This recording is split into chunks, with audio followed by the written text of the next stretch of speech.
माझ्या शाळेचे नाव शिक्षण प्रसारक प्राथमिक विद्यालय नेहरू। मी आता 7वीत शिकते।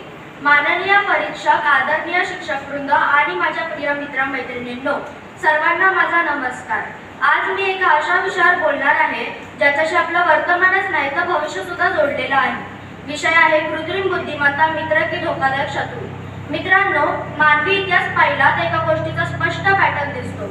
मानवाने प्रत्येक युगात नवनवीन साधने निर्माण केली आणि त्या साधनांनी जीवनाला नवीन दिशा दिली।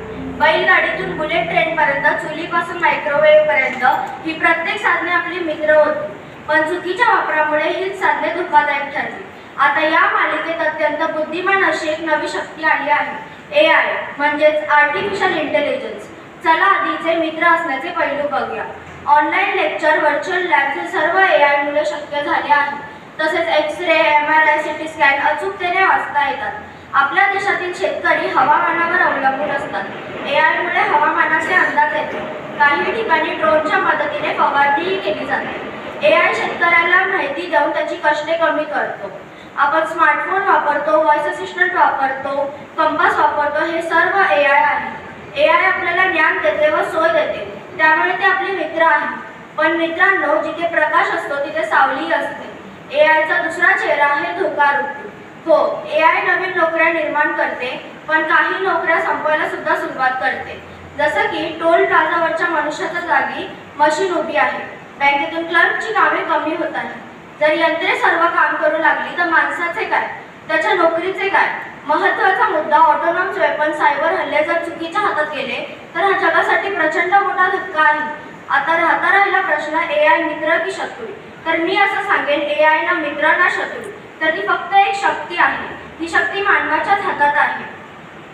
जसा चाकू भाज्या कापायला उपयोगी, तसा गुन्ह्यासाठी वापरला जातो, तसाच हा AI। चांगल्या हातात चांगला, वाईट हातात वाईट।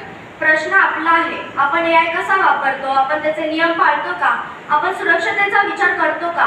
AI वापरताना मी जे करते ते योग्य आहे का? हा प्रश्न प्रत्येकाला विचारावा।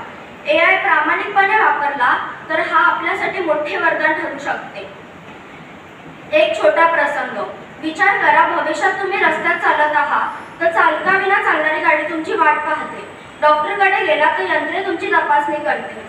तर तुम्ही म्हणाल, वा, या AI ने तर जीवन किती सुंदर बनवलंय।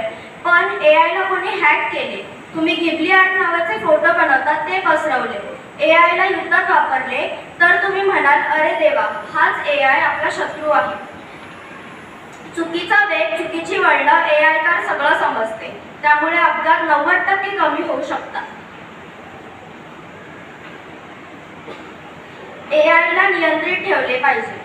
AI ही फक्त रॉबोटची कथा नाही, तर तो आपल्या मोबाईलचा कीपॅड आहे, जो आपण पुढे काय लिहिणार ते ओळखतो।